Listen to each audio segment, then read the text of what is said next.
મોટા સમાચારથી વાત કરીશું અમદાવાદના પૂર્વ વિસ્તારમાં આવેલા રામોલ પોલીસ સ્ટેશન હદમાં મહેમૂદપુરા પાસે ગતરાળા રોડ પર એક ફટાકડાના યુનિટમાં બપોરે ભીષણ આગ લાગવાની ઘટના સામે આવી। પ્રાથમિક માહિતી મુજબ આગ બાદ થયેલા વિસ્ફોટમાં અનેક લોકો દાઝી આવવાની આશંકા છે। ફાયર બ્રિગેડની અનેક ટીમો, એમ્બ્યુલન્સ તેમજ પોલીસ તાત્કાલિક ઘટના સ્થળે પહોંચી બચાવ અને રાહત કામગીરી હાથ ધરી છે। ઈજાગ્રસ્તોને સારવાર માટે હોસ્પિટલ ખસેડવામાં આવ્યા છે। પ્રાથમિક માહિતી મુજબ કેટલાક લોકોને મોતની પણ આશંકા વ્યક્ત કરવામાં આવી છે।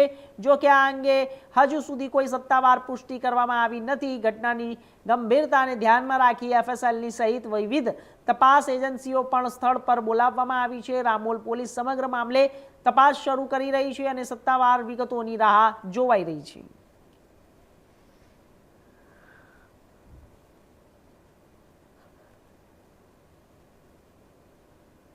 શહેરના જે પૂર્વ વિસ્તાર છે આમાં રામોલ પોલીસ સ્ટેશન વિસ્તારમાં આરએફનો જે કેમ્પ છે અને પાછળના વિસ્તારમાં રામોલ ગતરાળ રોડ ઉપર છે ત્યાં કેનાળ કિનારે એક ઓપન ખેતમાં મેહુલ ડોડિયા નામના એક વ્યક્તિએ ફટાકડાની એક ફેક્ટરી જેવો ચલાવતા હતા જે ઓપનમાં હતી। આનો લાયસન્સ ઓલરેડી રદ થયેલ છે, તેમ છતાં આ લોકો અહીંયા પ્રવૃત્તિ કરતા હતા। અત્યાર સુધીમાં જે બ્લાસ્ટ થયો તે બ્લાસ્ટમાં પ્રથમ દ્રષ્ટ્યા સ્થળ ઉપરથી 8 જેટલા લોકોની આમાં કેજ્યુઅલ્ટી છે એવો ધ્યાન પર આવેલ છે। બાકી જે લોકો એમાં ઇન્જર્ડ થયેલા તમામને તુરંત હોસ્પિટલ પહોંચાડી દેવામાં આવેલ છે।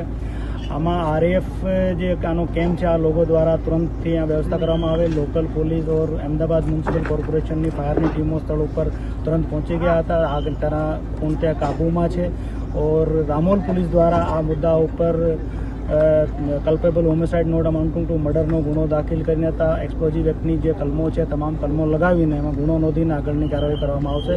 એફએસએલ હવે તમામ એજન્સીને તેના સ્થળો પર બોલાવવામાં આવેલ છે।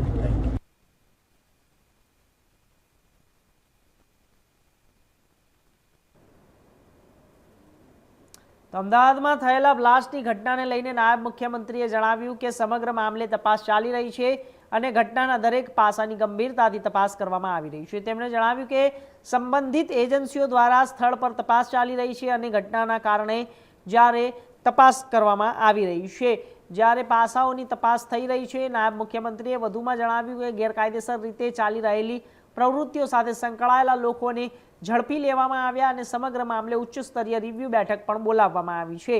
આ બેઠક બાદ મળનારી માહિતીના આધારે વધુ વિગતો જાહેર કરવામાં આવશે।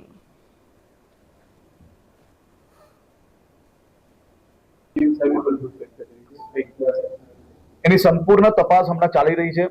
જેસીપી ઝોન 2 અમદાવાદ હું આવતા પહેલા જ એમની જોડે ચર્ચા બી થઈ છે અને જે આ ફેક્ટરી ઇલીગલ ચલાવતા હતા એ એના પરિવારજનોને બી જે લોકો ત્યાં હતા હાજર એ લોકોને બી પકડવામાં આવ્યા છે અને એની સંપૂર્ણ માહિતી આના પછી મારી રિવ્યુ બેઠક છે એમાં લઈને તમને ઓફિશિયલ માહિતી આપવામાં આવશે।